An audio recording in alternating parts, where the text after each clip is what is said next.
سورة الأحزاب بدون سبنا. أعوذ بالله من الشيطان الرجيم. يا أيها الذين آمنوا لا تدخلوا بيوت النبي إلا أن يؤذن لكم إلى طعام غير ناظرين إناه. لا تدخلوا بيوت النبي إلا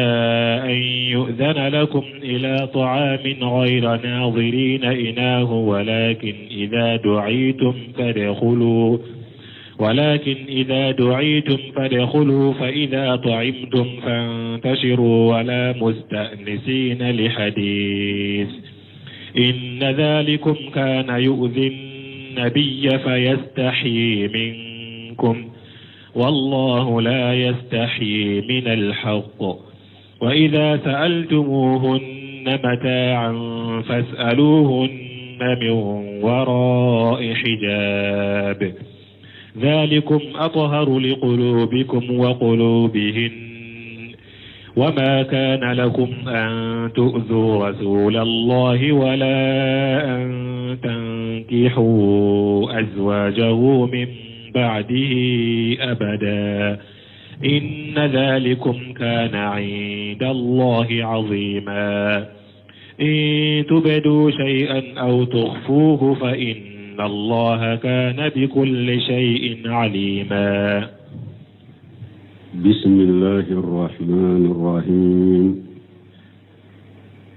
والصلاة والسلام على نبينا محمد وعلى آله وأصحابه وسلم تسليما كثيرا. سبحانك لا علم لنا إلا ما علمتنا إنك أنت العليم الحكيم. أستغفر الله الذي لا إله إلا هو الحي القيوم وأتوب إليه. اللهم انفعنا بما علمتنا وعلمنا ما ينفعنا وزدنا علما. بيتنا سوء هجريا باكله أني كمناني أني بناني أني وورو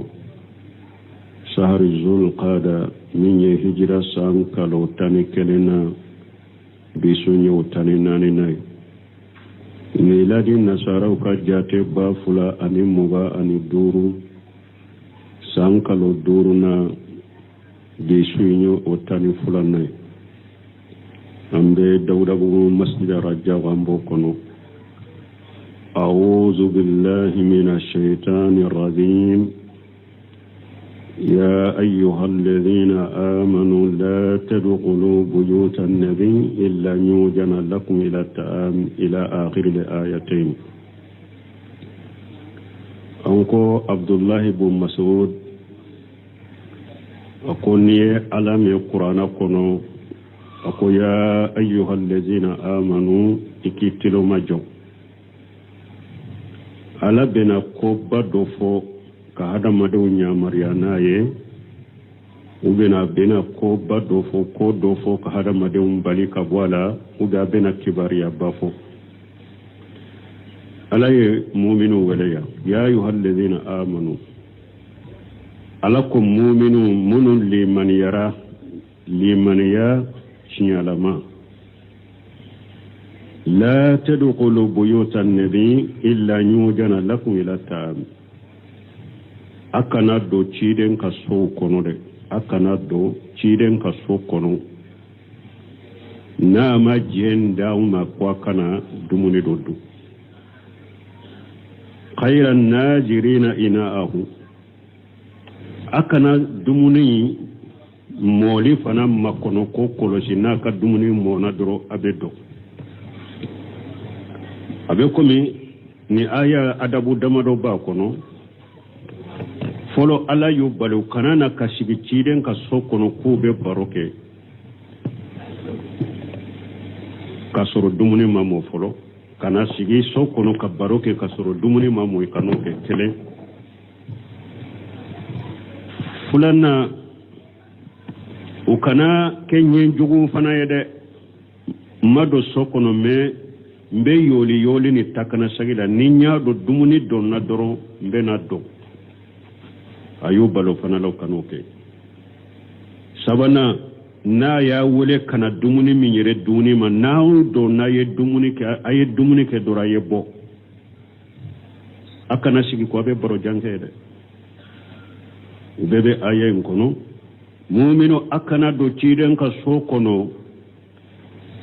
fonna ye jendi awmani dumuni do duniye e pakana jo ka sigi ka dumuni moni makona mona durana do akano fanate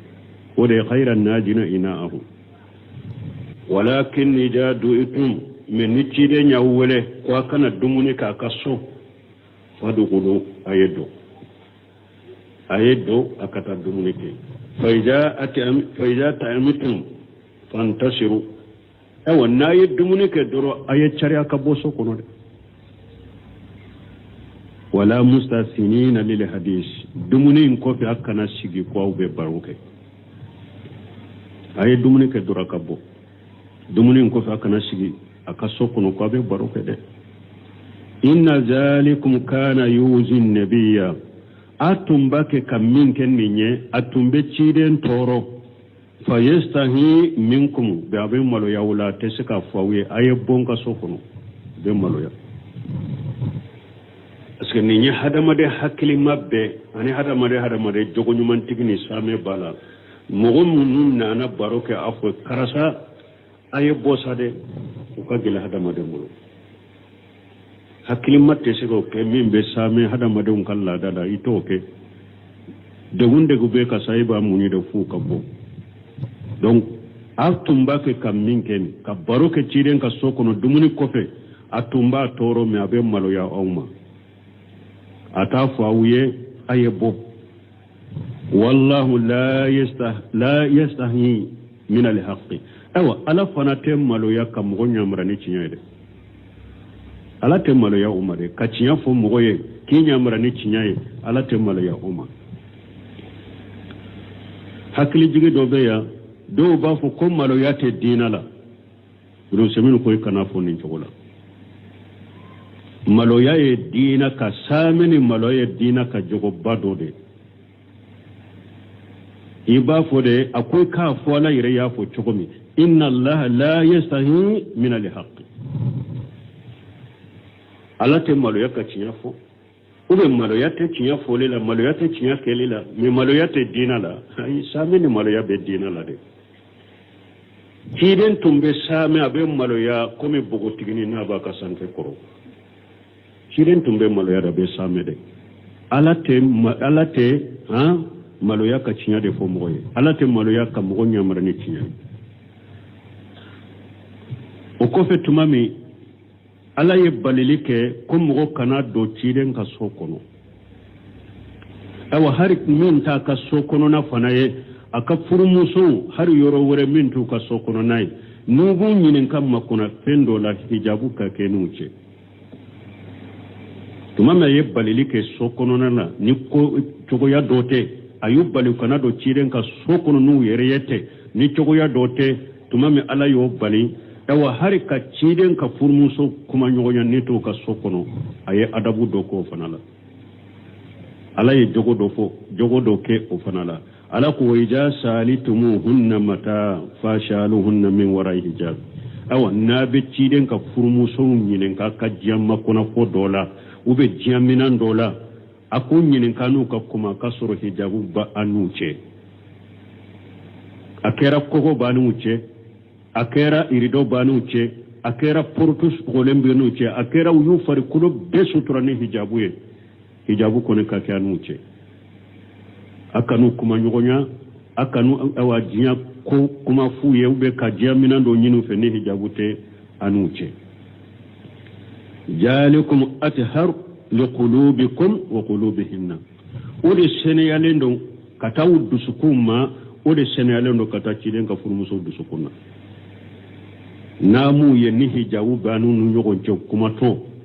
ode ba seneyalenda udusukuma ode senane uluka dusukuma وداتو عبدالرحمن ساري كو أقول لأنه أبعد عن الريبة باسكو أودي بهذا مدين مبو شيكا مناكوما شيكا تكيلا وكلما بعود الإنسان أن الأسباب الداعية إلى الشر فإنه أسلم له وأطهر لقلبه درمان صادقو أكو وقت ني هذا مدي ني يري مبو سبب منم بي ولي كتا كوجوما ني يري مبو مكي يرو مجانيا كبو لما ودي كسلندو إما ودي يسينا يدسكما koko be hada maden wole kata ko juguma sababu bi wole kata ko juguma ima bola de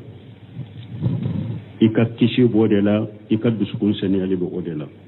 falihaja koninde koso min al umur shar'iyyati allati bayyanaha Allah kathira min tafasilaha anna jami'an wasa'il sar wa asbabihi ومقدماته ممنوعة وأنه مسرور البعد عنها بكل طريق أقول نين كوسو على كوكو يسرياي نين كوسو فلهذا من الأمور الشرعية أبيك كولا كوم نين الشرعية التي بيان الله كثيرا من تفاصيلها كوم نين على يتشاما مبانجي وكفران فانشاليلا أن جميع وسائل الشر وسبابه ألا يرى السريالا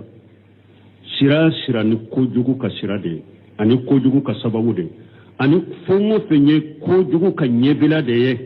ala ya be haramu ya de wa annahu masrul bodi an habbi kulli tariqi ala ya ke sariya ki mabbo o ko sugu na ni sira be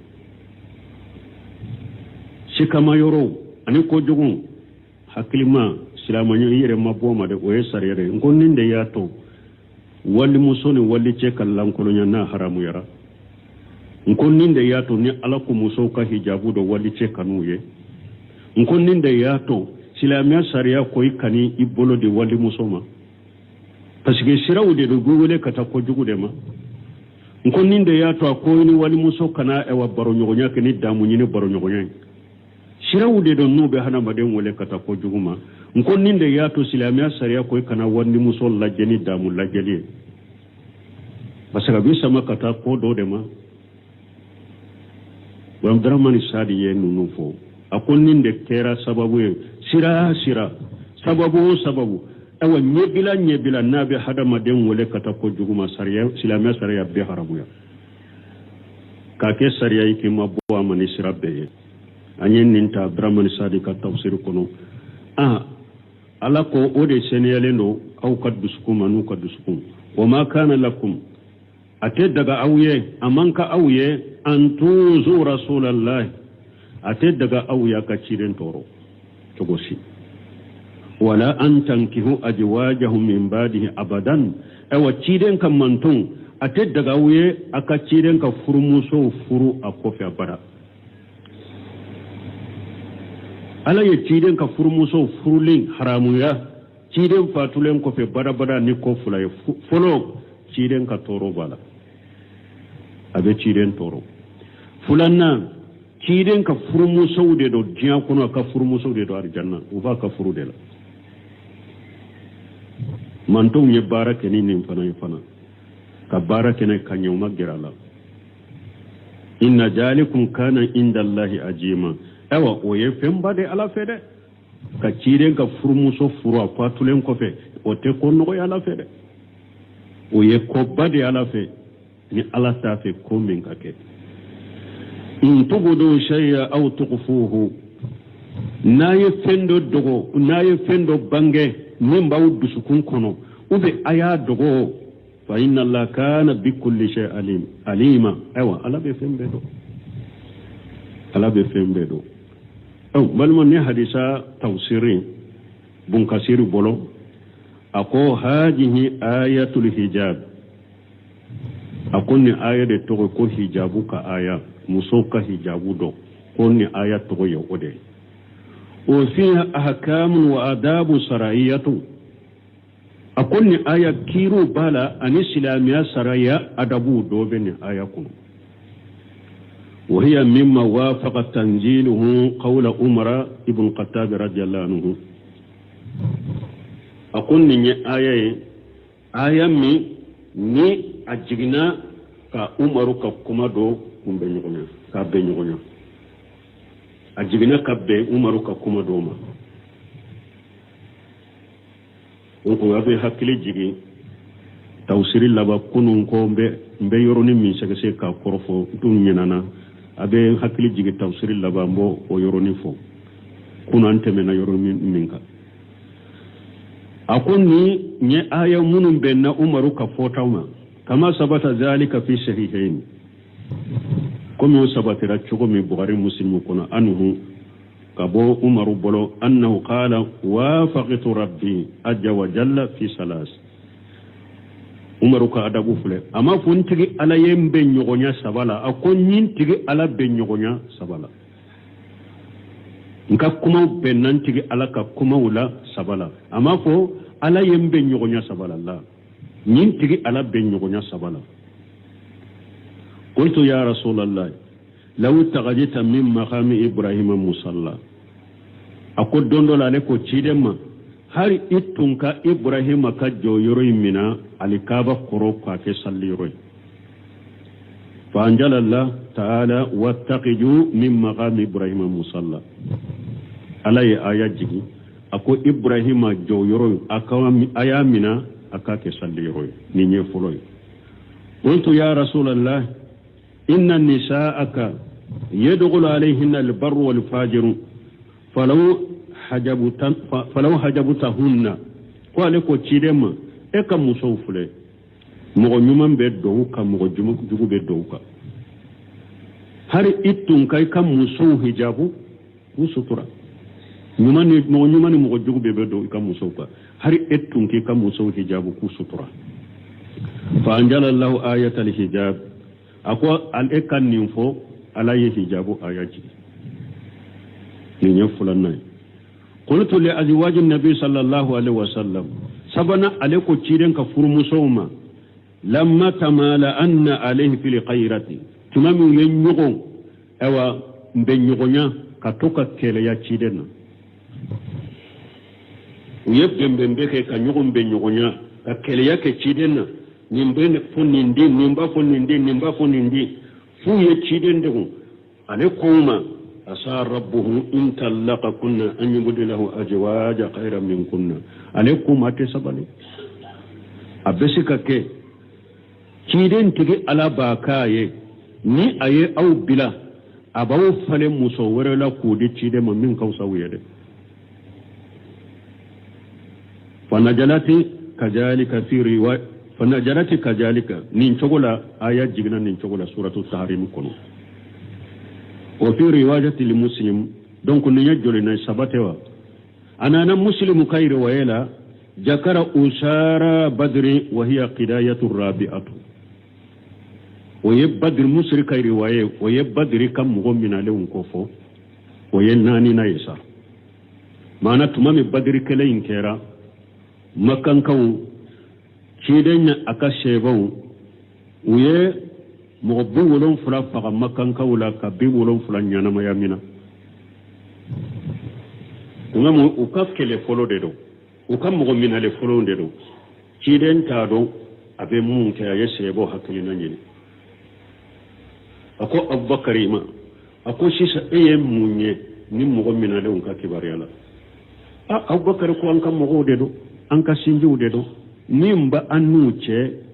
وما سوالا تادما an yukele tuma me an sheruma an kan na fulo do buluka o ka dian ku bila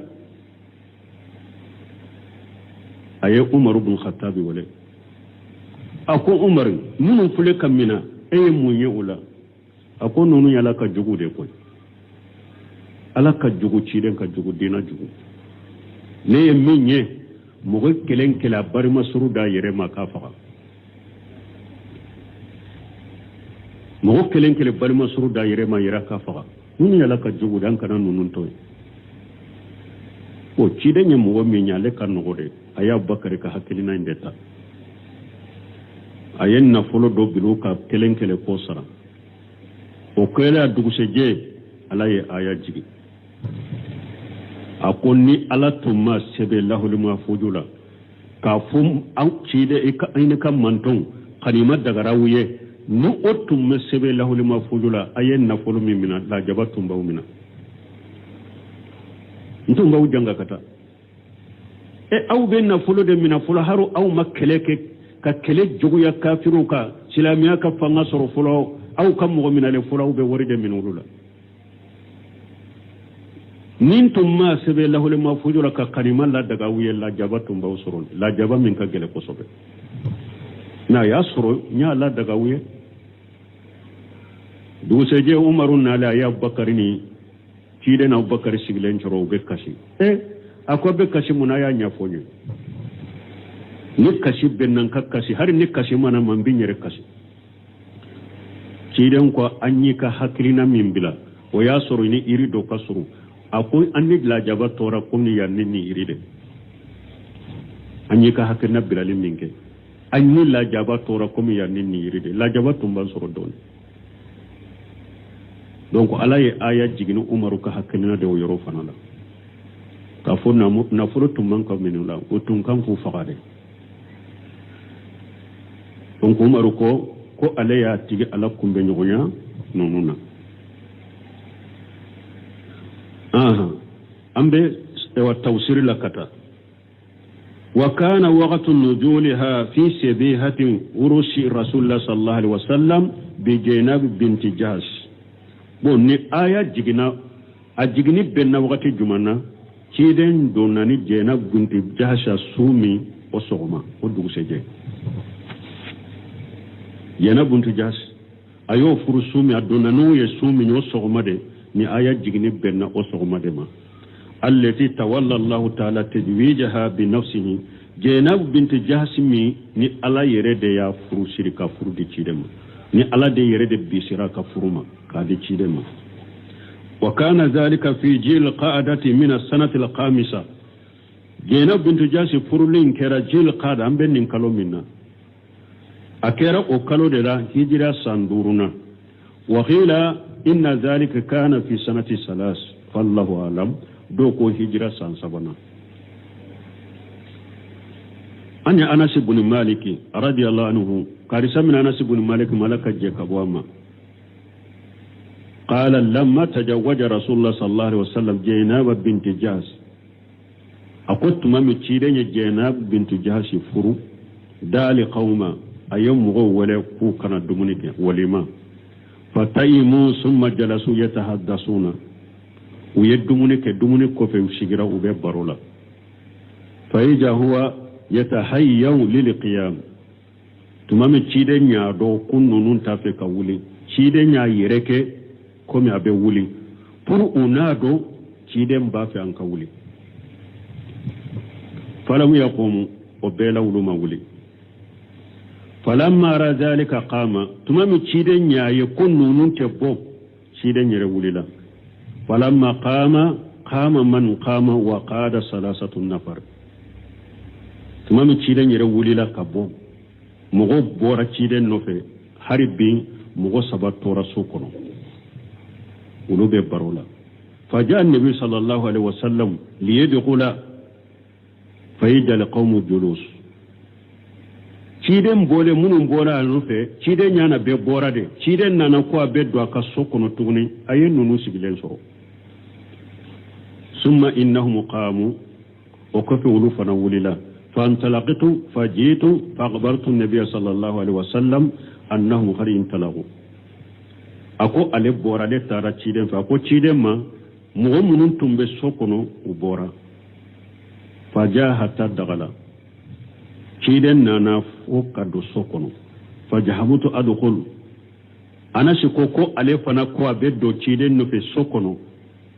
fa ulqiya al hijabu bayni wa baynahu ciden ye hijabu jige ale nace aye hijabu bilawni nyogonje fa anzala Allah ta'ala alaye aya jigi ya ayyuhal ladhina amanu alakum mu'minu la tadkhulu buyutan nabiy akana do ciden ka sokono illa nyujana lakum ila ta'am fonna ye jinda au jende au makwa kana dumunike khairan najirina inahu akana shigi fana ka dumuni moni makuna mona durana do akano fana kede walakin ya idha du'itum fadkhulu min ni cide nyawole ko ayena dumunike ayedo fa idha ta'imutum fantasiru من ناية دمونك آية شري كتايا اللبا وأنا أنس بن مالك كارثة من أنس بن مالك ما قال بنا النبي صلى الله عليه وسلم بجينب بنت جهش بقبج واللحم أقول تشيدن دونني جينب بنت جهش أياك ولمك مني بورو أنيسوغو فأرسلتم على طعام داعية تشيدن يا أليتي كوا كم ولا كنا دموني ما فجاء قوم فيأكلون ويخرجون وياكن نمغو دون انا بيتا جروب دو ولا نو اولونا نو يدمونك وبيبو ثم يجي قوم فيأكلون ويخرجون وكفي جما كل ورا بيتو ولا نو اولونا نو يدمونك وبيبو حتى ما اجد احد ادعوه فو الله بانكرا لين ما موسي سورا بمن ولا كان تغني فقلت يا رسول الله ما اجد أحدا أدوه أو أكو ما مغشية تقولين بمين ولده قال تيرين كويري فوت أماكم أكوي وآيا كدموني من أينك وبغي ثلاثة راحة مغصبة طور السوكن يتحدثون في البيت نوبك كبروك السوكن وخرج النبي صلى الله عليه وسلم فانطلق إلى حجرة عائشة رضي الله عنها تيرين بورا أترى أنباشتك سوكن فقال السلام عليكم أهل البيت ورحمة الله وبركاته أترى كم بايشتفو أكو فولي باوكا تيرين كسومغو دونكو أني ألاك النيمة أني ألاك خيرا بركة فقالت وعليك السلام ورحمة الله كيف وجرت أهلك بارك الله لك أم بايشتفنا ياك فولي ساجي أكو ألاك كيشي بيكا أني ألاك النيمة أيوة إيكا دمبا يسورو تشغري ألاك بركة دون يقدم بيالي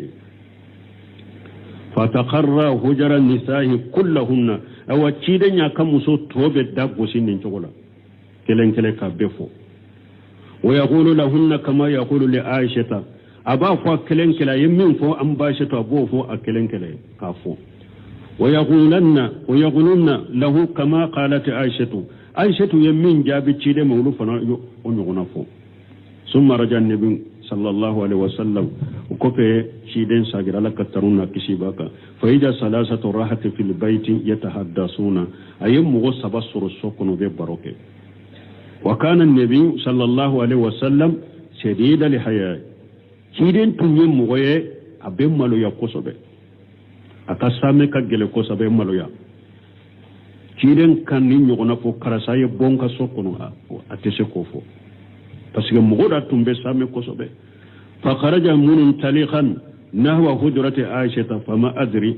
kiden bora atilelan ba shetuka sola ana shi kwale tarosa akhbartuhu am ukhbira anna liqauma kharaju ya la le yirede ya fo kiden yewa ube mogo wurede ye kiden tibariya ko mogo nunu munun tumbe sokunu bora faraja hatta ija wada rijlahu fi usukufati الباب داخله والأخرى خارجه فوتشيدن نانا أسي ديوا أيا أسندوين دو سو دافي سندوين بي سوين داكوفي تشيدن يوكي صلى الله عليه وسلم مانا بافي كدو أكاسوكونو أرخى ستر بيني وبينه أو تشيدن يسترى جيجين علينا تشي aka sendo imbe sokono sendo be sokenema aye sutura jigi alena ce wa unzilat ayatul hijab wala hijabuka ayat jigina wa usmana al-yaskuri ani anas ibn malik harbi munkasiru be hadisauka usmana al-yaskuri kabo anasi malaka je kaba qala arasa rasulullah sallallahu alaihi wasallam bi badin nisaihi ko cide nye konyoke na akaf furumuso doye fasanaati ummu sulaim haisa ko ummu sulaimu ya haisa de ummu sulaimu ya junye anasi ba cide ndonna na akaf furumuso doye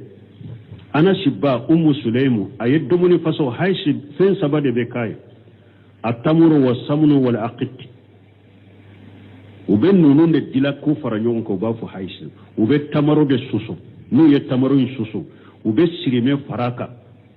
wal aqit ani nono jala aqit ye mun ye fɔlɔ la ni ɲaame jigina ube misi sisan ube saga ube ba a nono fɔlɔ a den tɔ min u b'o de biri k'a bɔ o baga in si la de ko dɔ daga la k'a tobi n'i y'a tobi a bɛ ja u tun b'o mara u b'a dun ciden tile la a bɛ tigɛ nin de ɲaame de don n'a jiginna nɔnɔ fɔlɔ min b'a sin kɔnɔ u bɛ biri ni misi de don ba saga u b'a biri n'u y'a biri u b'a don daga kɔnɔ k'a tobi a bɛ ja de hali buruso la u tun b'a dilan ɲan b'a dun a bɛ tigɛ o de a jalen u b'a lasago u bɛ to k'a dun donc haysi tun bɛ dilanni ninnu saba de u bɛ tamaro in susu ani sirime ani ni nɔnɔ jalan u bɛ olu de ɲagami k'a kɛ dumuni ye haysi ye o de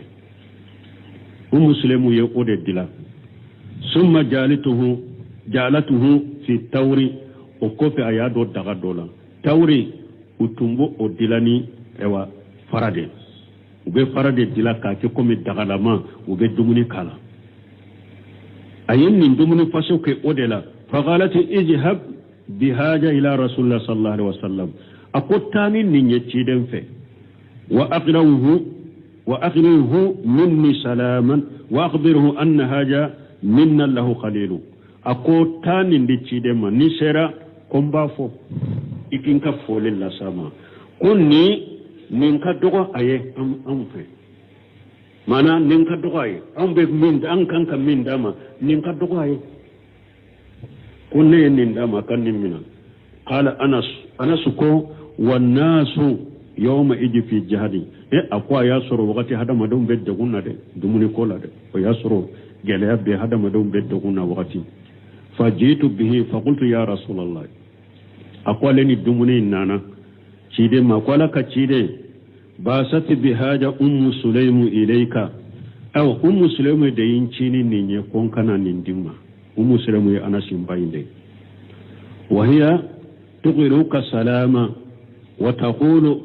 akhbiruhu anna haja minna lahu qalilu aw kunka akafole lasima aw kunnin ka dogoye de kunnin ka dogoye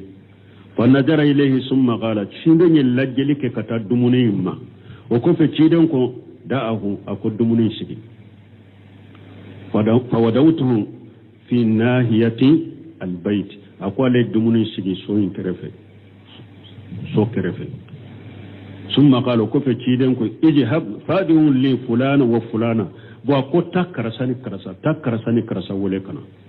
fa samma irjalan kathira ciden yece chaman togofo karasani karasa tawu wele kana وقال ومن لغيت من المسلمين أنيني سلام بنا أبي ولي أي مغودو كره يقولوا تغفو تشاما وكف أنيني أقولني سلام بنا إتا ولي فدعوت من قال ومن لغيت من المسلمين أنا شكوى لتر تشيدني مغمون تغفو عليه أتارك أي أولو ولي أني سلام بنا أيا بي ولي فجيت تشيد أنا سكوا علينا والبيت والصفة والهجرة ملا من الناس أكو علينا تيدين كسوكونا وو قوام من بيو أكسلو أبي فارا مغلا فقلت يا أبا عثمان كم مكانوا أنا سكوا أكو أبا عثمان ما أكو مغنون جاتي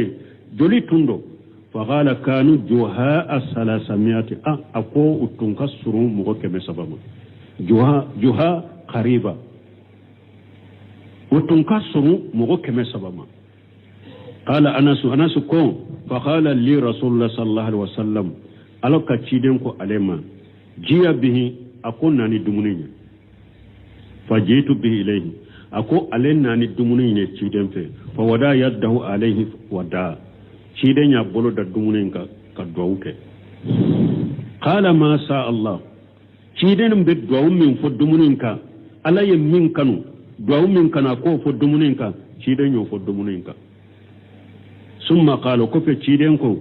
yatahallaqu asaratun akum mugotan ka kori dumini minana mogotanka wal yusammu wal ya'kul kullu insani mimma yalihi ako dumuni mina mogotanka sigi o mogota nabi dumuni ndamina kafu bismillah kelen i korola de do i kani bolon fa kata mogo korota de beki ka korola do fajalu yusammuna wa yakuluna hatta akalu kulluhum ukera nim mogotan nana ulube bismillah fo ube dumuni ke uko hakke min tumbe na kasur mogo keme sabama de abeye dumuni ke kaba nimina kelen kono faqala rasulullah sallallahu alaihi wasallam irfauhu ciiden ko anasima tumami beye dumuni ke kabba ako minainta qala fajitu anasi ko alen nana fagayitu tawra alay dagayn mina dagaynta fanajaritu fihi ko alay dagayn kono laje fama adri ahuwa hina wada'atu aksaru am hina agajitu alay dagayn kono la yala alay dagayn sigi wakati min dumuni kacha dumuni tun kacha ala o wakati dewa ube wakati min abata dumuni kacha ala o wakati da todo mana taro fembora dumunina qala wa taqallafa rijalu yatahaddasuna fi bayti rasulullah sallallahu alaihi wasallam ako chew do tora soyin kono ciden ka so kono nube baroke wa jawdu rasul sallallahu alaihi wasallam allati daghala biha ciden dunnani musomminye ma hum muwalliyatun wajha ila alhayti afara lembe kam mogonnu ka so kono na sigilendo kanyesi kogoma ko dilembe mogonnu فاتالوا لحديثا مغن نني برجنا فسقوا على رسول الله صلى الله عليه وسلم ويكو جليا تيدنكا وكان أسد الناس حياء تيدن فنا تنبم ملو يعني كمل يتنك جليا كتم موبكا ولو أولموا كان ذلك عليهم عزيزا نوتو ينن دو كافو تيدن تنبافو كابو ube amande chide ni mugon nunu fana tunyodo o kabbo bolo kateme fembe kade fa khama rasulullah sallallahu alaihi wasallam ala hujrihi wa ala nisa'i awa chide ngulela kajo aka tola ana kamuso ka falamma arahu kharija tumu ya chide nana jannu annahum khari sakhalu alayhi tumamu ye chide na toye ulu yere mun tora barola kaso kono ye jate mina sisan anye ko gele ya ciden ka koy anye ko gele ya ciden ko ibi tadarawu albaban faqaraju ufana ye nyogon ko kana dala ka bo jonna o yere ya do ye gele ya ke ciden ka o ye nyogon da kana dala ka bo waja rasulullah sallallahu alaihi wasallam hatta raqa sitra ciden nana ka sutura jigi ka terrorisi ko jigi wa dagala libaita adonna akaso kono wa ana fil hujrati alebe salon kono fama kasa rasulullah sallallahu alaihi wasallam fi baiti yasira cidenye wakati no doke akaso kono wa anjalallahu alaihi alquran ala yuqrana jigaka fa kharaja huwa yatlu hajil ayata ciden bora baka kan aya kala ya ayyuhallazina amanu لا تدخلوا بيوت النبي إلا يوجن لكم إلى الطعام خير الناجرين إناءه ولكن إذا دعيتم فادخلوا فإذا طعمتم فانتشروا إلى قوله بكل شيء عليم قال أنس فقرأهن علي قبل الناس أنس كوكوتشي لني آية وكالالي فلو دي كفر مغترني فأنا أحدث الناس بهن أحدا mana ale folo de yenni ayaw me mogo tonye wani anasi kabona si matuguni qala lamma in qadati iddatu jaynaba akotuma mi jaynab buntu jas jedi bun harisata ya bilad jaynab buntu jasi ka idabana qala rasulullah sallallahu alaihi wasallam jedi kidan ko jedi ma idhab fa zakkiruha alayya ta ika jaynab ko fonye to konne ba fe kafuru قال أنا شكو فانطلق جيد حتى أتاها جيد تعرفوا أننا جينبهما قال تقمر أجينها جيد كوكو علي جينب سرق aya kan nyomi ngila nyomugu min dila abake ko datugu falamma araituha ajumatun fi sidri jeedo ko kutuma male jeenabu yedro jeenabu bonyana ale disi kono abonyana ale boloko wa zakara tamama le hadisi ay hadisain tofo anyani hadisain fo kofe kama qaddamunahu inda qawli ta'ala falamma qada jeedu minha watara anyani hadisa fo yorola wajada fi akhirih ba'da qawlihi ayafu hadisain labanna akakuma kofe wa ajal qauma bima uizu anya fo yorola ko alay bima uizu bihi alay mugonnu waju ayu waju minye anya fo kofe hadisain labanna qala hashim fi hadisihi hashim ko aka hadisa kono ayu mugo waju ni jumanye ni jeydi ye koriya keti ko alay mugo munun tora sokono ayu waju ni fenye ayu waju ni munye o ye jumay la tadkhulu buyutan nabi illa nyujana lakum al aya alay waju ni aya de fa qawlu ta'ala ni alako la tadkhulu buyutan nabi hajarun ala al mu'minina ni yebbalili ya mu'minuka an yadkhulu manajila rasulullah sallallahu alaihi wasallam bi ghairi ijni ala yebbalili ke mu'minuka kanaddo ciden ka sokono nama jenduma kama kanu qabla jalika yasna'una fi buyutihim fil jahiliyyati wa ibtida'il islam kono tumbo ke chogome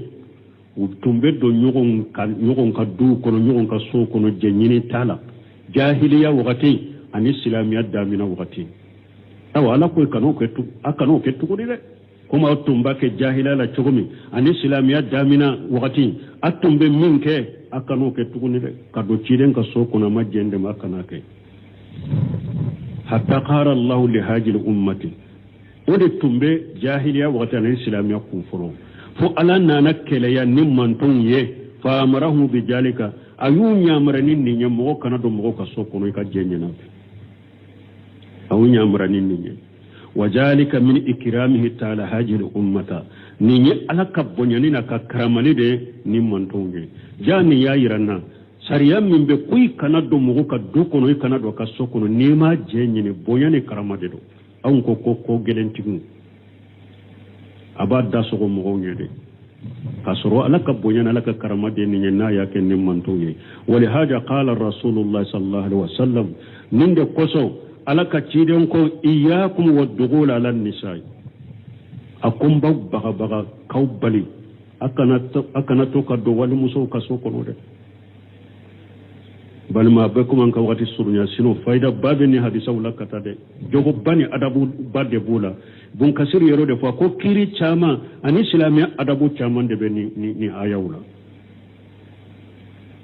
islamiya sariya ya bali wali ke mota ka dukono paraw ka do dukono ni wali muso dama be ina wali so muso be atebbe ube kana mo ka sokono muso kelemba ka sokono e ka duaka wali ke cide nyambala made iyakum waddughul ala nisai bal ibn seminu nunu ya yira hari mobili kono soferi doro eni wali muso doro abe mobili kono kalwa de do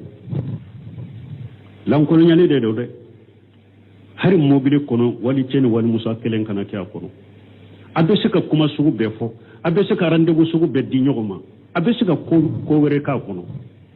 ciden da ya bali tuwa mi ciden nyen fo ali hadis bun kasir ko kata hadis sallaba tuma mi cide nyen fo mbaw baga mbaw bali wali che kanado wali musoka sokono uko afare tali hamwa uko bali masrudu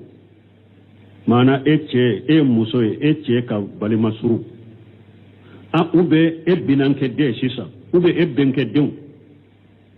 yala nunu fana kanado musoka wa ciden kali hamu huwa al maut akwa bali masuru nunu yere de kadwa kade akwa de saya yere mana ode ka juguna be yow no se bo fo rahimahullah akwa sisa dofule ni wali che nana awte che mindo anana kadwa kaddu kono katado muso doka abe sigi kala jewa aba sege ante mugo mindo ni nye che sugu dumaye kana do muso kate ne ke balima ke munumbe ube ale yere benke de munumbe ni nye benke dende ni nye ewa mbiranke dende wakati be ube dok aka faraw atesi ko la yere mo tu jate mina abe wumin kalama doro muso ye konota donye konoda minna genye konoda ni na mo rete doya antaye fana ko abe bo nye konoda la bewo ciden de kanya maru kambila la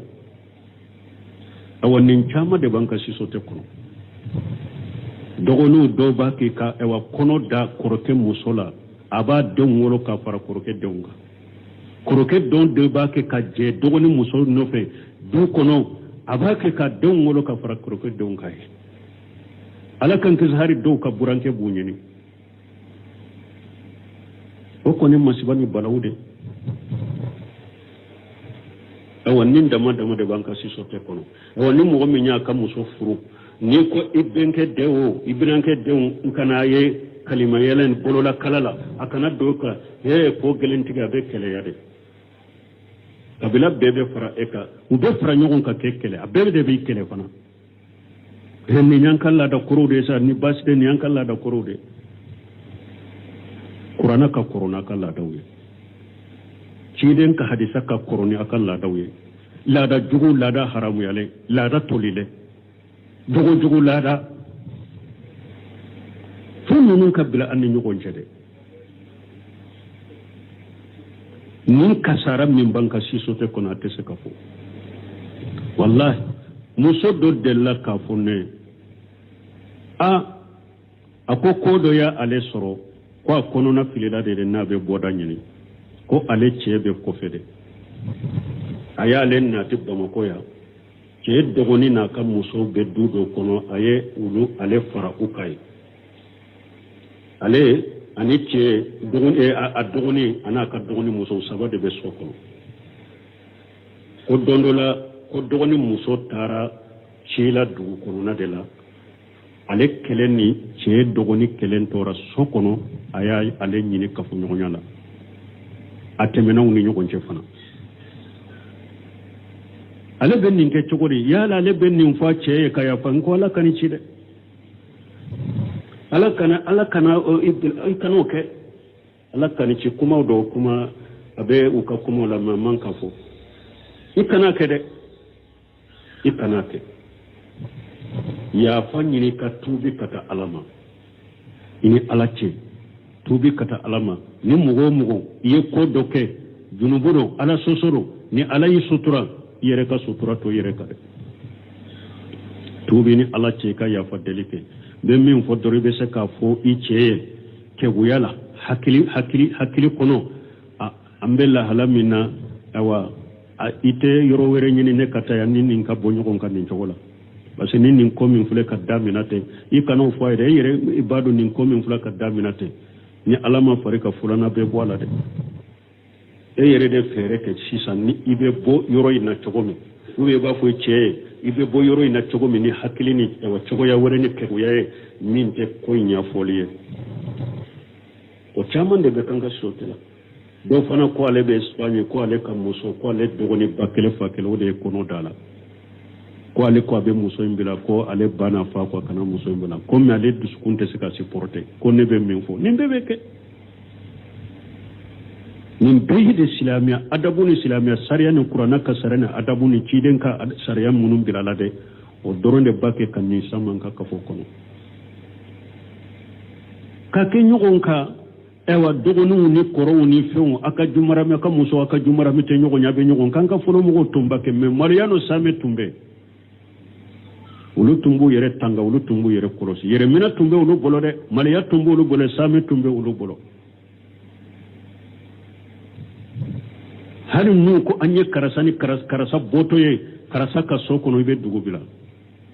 ebe sani jiade iteno dugu na tuni janko nu ko anye karasani karasa mina gene yala ube adonna ko karasa de kono da karasa da ale beta kumfere abe sani kunye mesisa ko akera mo worete ne yere de ko akera horonye bamuru de te ode kere ye kera horonye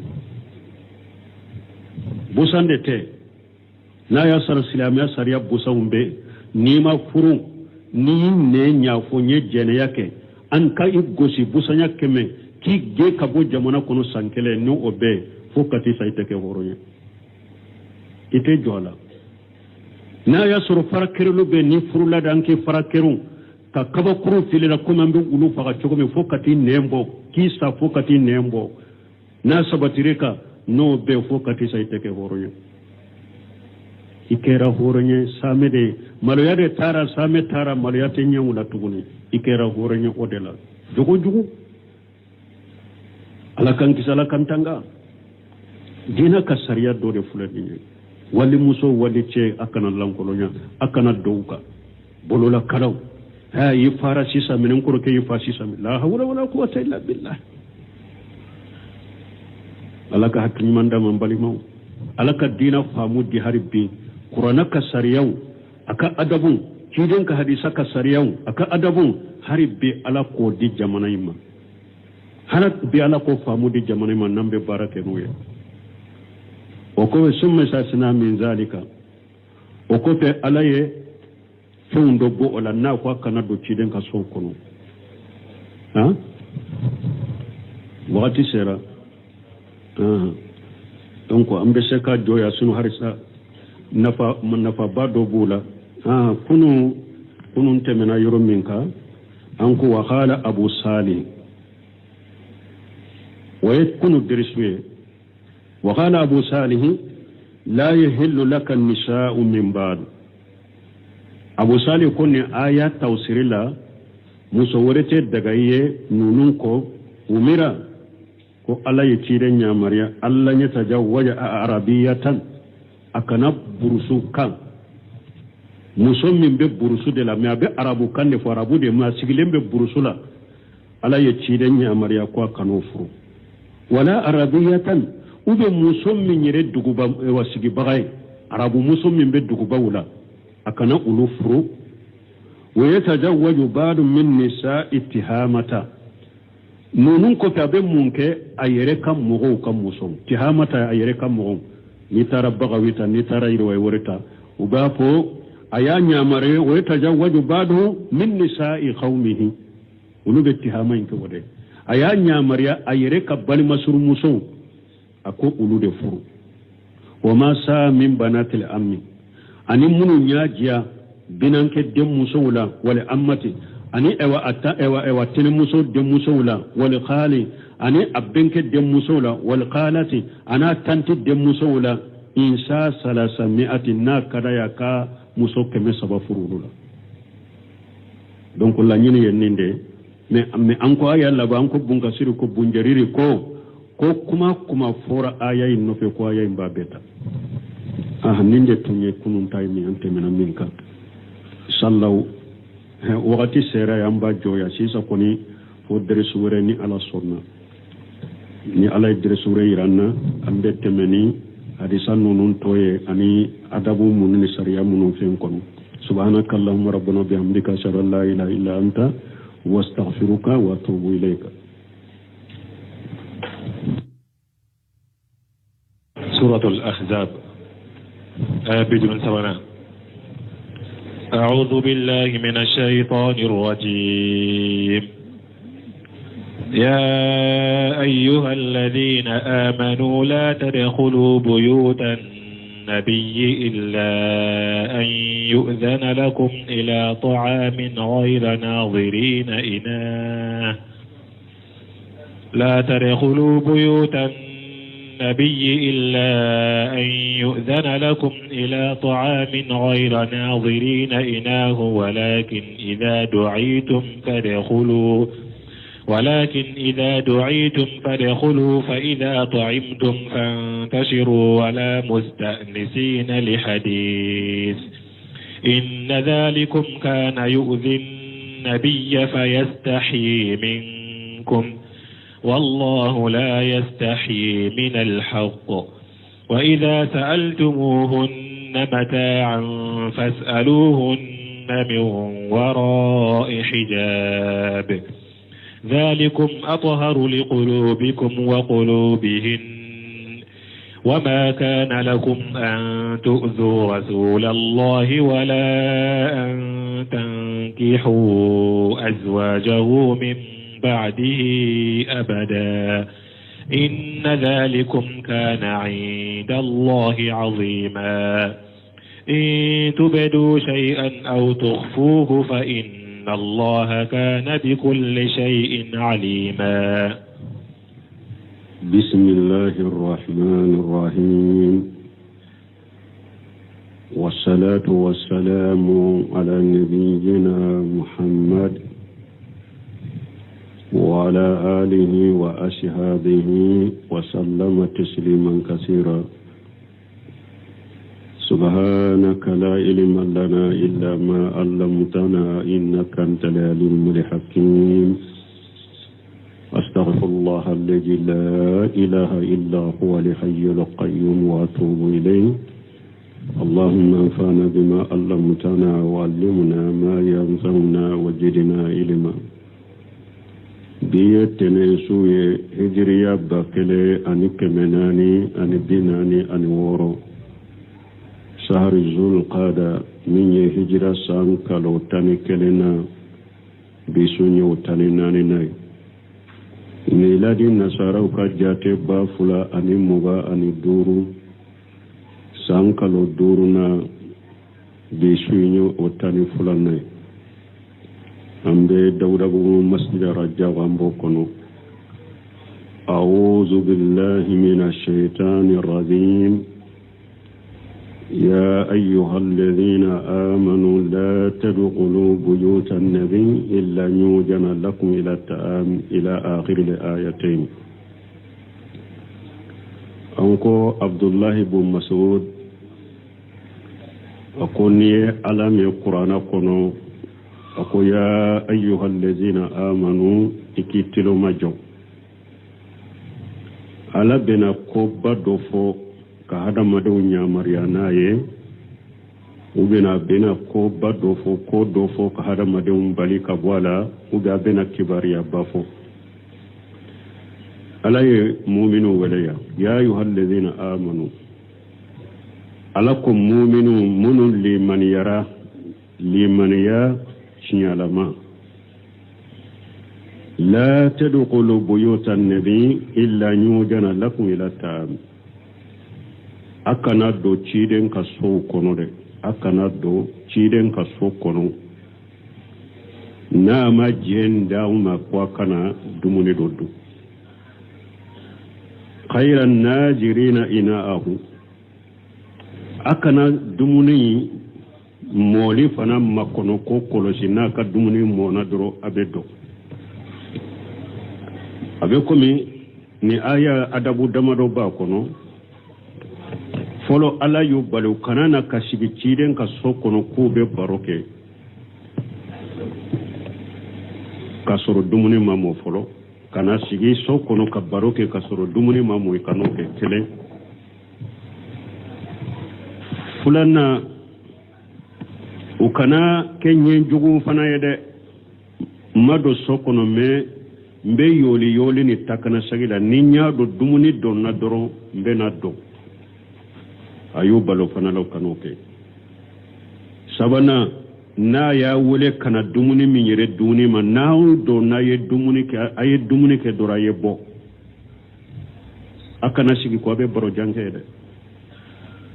ubebe aye nkono mumino akana do ciden ka sokono fonna ye jendi awmani dumuni do duniye e takana jo ka sigi ka dumuni moni makona mona durana do akano fanate wode khairan najina inaahu walakin ijadu itum min cide nyawole wa kana dumuni ka kaso wadu kudu ayedo akata dumuni ke فإذا تعمتم فانتصروا أو الناي الدموني كدرو أي شريعة كبوسو كنود ولا مستثنين للحديث دموني نكوفي أكنا سيجي كواو بباروكي أي دموني كدرو كبو دموني نكوفي أكنا سيجي أكاسو كنو كواو بباروكي ده إن ذلكم كان يوزي النبي atumbake kamin kenninye atumbe ciden toro fayastahi minkum be abin malo ya wula te suka fawe aye bonka sokono be malo ya aske ninye hadama de hakili mabbe ani hadama de jogo nyuman tigini same bala mogo munun nana baro ke afo karasa aye bosade o ka gila hadamaden bolo hakili matte sigo ke min be same hadamaden kala dada ito ke degunde gube ka saiba muni da fu ka bo donc atumba ke kam min ken ka baro ke ciren ka sokono dumuni kofe atumba toro me abe malo ya awma ata fawuye aye bob wallahu la yastahi min al-haqqi awa ala fana temmalo ya kam go nyamra ni cinyede ala temmalo ya umare ka cinya fo mo ye ki nyamra ni cinyaye ala temmalo ya umma hakili jige do be ya do ba fo ko malo ya te dinala do seminu ko kana fo ni jogola malo ya e dina ka sameni malo ya dina ka jogo badode iba fo de akoy ka fo la yire ya fo chogomi inna allaha la yastahi min al-haqq ala te malo ya ka cinya fo ube malo ya te cinya fo le la malo ya te cinya kele la me malo ya te dina la ai sameni malo ya be dina la de hiden tumbe same abe malo ya komi bogo tigini na ba ka sanfe koro hiden tumbe malo ya da be same de alate ha malo ya ka cinya de fo moye alate malo ya ka mogo nyamara ni cinya o ko fe tumami ala ye balilike ko mogo kana do ciden ka sokono awa har min ta ka sokono na fanaye aka furumuso har yoro wore min tu ka sokono nay nugu nyinin kam makuna pendo la hijabu ka kenuche tumama ye balilike sokono na ni ko chogo ya dote ayubali kana do ciden ka sokono nu yere yete ni chogo ya dote tumame ala yo bali awa har ka ciden ka furumuso kuma nyogonya ni to ka sokono aye adabu do ko fanala ala ye jogo do ke o fanala ala ko ija salitumuhunna mata fashaluhunna min wara'i hijab awa nabe ciden ka furumuso nyinen ka jamma kuna fo dola ube jaminan dola akun nyinen kanu ka kuma kasoro hijabu ba anuche akera kogo ba anuche akera irido ba anuche akera portus golembe anuche akera uyu fari kulo besuturane hijabu kone ka ke anuche akanu kuma nyogonya akanu awajinya ko kuma fuye ube ka jamina ndo nyinu fe ne hijabute anuche jalikum athhar liqulubikum wa qulubihinna ode seneyale ndo kata udusukuma ode seneyale ndo kata cilen ka furumuso udusukuma namu ye ni hijabu banu nyogonche kuma to ode ba seneyale nda udusukuma ode senane uluka dusukuma وداتو عبد الرحمن ساري كو اقول لانه ابعد عن الريبه باسكو اودي بي هذا ما ديم مابو شيكا مناكوما شيكا تكيلا وكلما بعد الانسان عن الاسباب الداعيه الى الشر فانه اسلم له واطهر لقلبه دامن ساري كو اكو وقتي ني هذا ما دي ni yere mabbo sababu munun bi wole kata kojuguma ni yere mabbo maki yero majanya kabo luma ode kisilendo ima ode yesena ya idusukuma koko be hada made wole kata kojuguma sababu bi wole kata kojuguma ima bola de ikakkishi bodela ikadusukun seniyali be odela falihaja koninde koso min al umuru shar'iyyati allati bayyanaha Allah كثيرا من تفاصيلها أن جميعا وسائل سر وأسبابه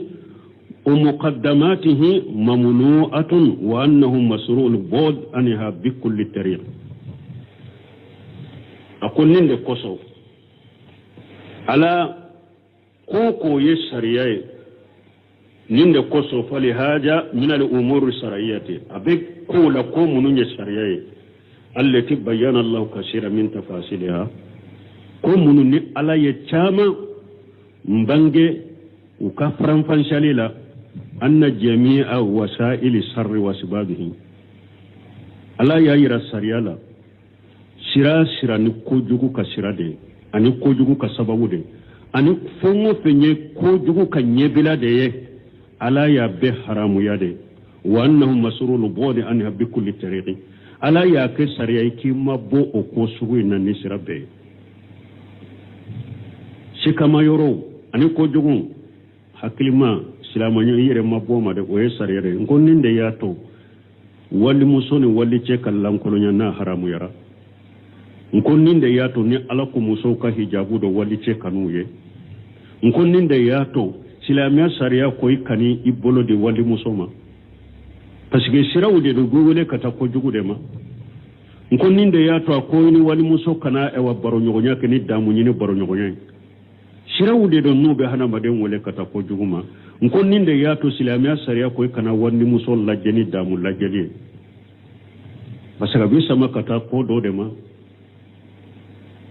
Ram Dramani Sadi ye nunu fo akonnin de kera sababu ye sira sababu ewa nyebila nabe hadama den wole kata ko juguma sariya silamiya sariya be haramu ya ka ke sariya yake mabbo amani sira be anyen ninta Dramani Sadi ka tafsir kono ala ko ode seneyalendo aw kaduskum anu kaduskum wama kana lakum ate daga awye amanka awye an tuzu rasulallah ate daga awya ka ciren toro to gosi wala an tankihu ajwajahum min ba'dihi abadan awa ciren kan mantun ate daga awye aka ciren ka furmuso furu akofi abada ala ye ciren ka furmuso furulin haramu ya ciren fatulen kofe bada ni ko fulaye folo ciren ka toro bala abe ciren toro fulanna ciren ka furmu saude do diya kono ka furmu saude do arjanna uba ka furu de la mantum ye baraka ni nim fana ka baraka ne kan yau magirala inna jalikum kana inda allahi ajima awa o ye femba de ala fede ka ciren ka furmu so furu a patulen ko fe o te ko no ya ala fede o ye ko bade ala fe ni ala ta fe ko min ka ke in tubudu shay'a aw tuqfuhu naye fendo dogo naye fendo bange min bawu dusukun kono ube aya dogo fa inna allaha kana bi kulli shay'in alima awa ala be fembe do balmo ne hadisa tafsiri bun kasiri bolo ako hajihi ayatul hijab akonni aya de to ko hijabu ka aya muso ka hijabu do konni aya to yo ode